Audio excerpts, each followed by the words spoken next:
So buhay tayo mga sa 5:07 AM na ngayon. Papunta akong Baguio. Bali, nagdala ako ng mga gamit ulit pang hakot. Mga 4 na lalagyanan to para yung mga damit ko doon, mga gamit ko doon, nilalagyanan pa pagbabalik ako. Kaya ako akit ng Baguio kasi clearance ko ngayon. Dapat nung 16 pa, 20 na ngayon eh. Gusto ko si Monday. Tinapos ko lang yung week sa kasakit kasi yung mga anak ko. Kasi ko sa SFlu. Kaya ayun lang. Pagaling na si Ice. Sila okay naman na. Kaya ayun. Antay tayo ng bus. 5:30 naman yung bus eh. Kaya okay lang yung gantong oras.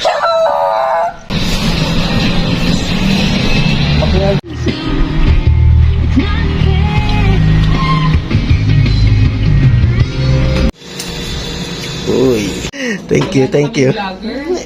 Meron pa dyan. Good luck, Kev. Hirap na naman natin mo. Pasok na mga ko sa 12 o'clock. Dalawa na lang yung kulang pa pirmahan ko. At lahat ng pinuntahan ko, hindi ko alam kung narin yun kasi may ingay dito. Lahat ng pinuntahan ko, nangamusta, nagtanong kung bakit at kung ano. Yun. Mamaya try ko sagutin, pero ang pinaka-sinasagot ko lang kasi sabi ko wala pa talaga akong naisip na gagawin ko. Yun. Tapos parang evaluate ko, parang anong tawag doon, wala parang self-reflection, ganun. Mamaya ulit. Isa na lang kulang.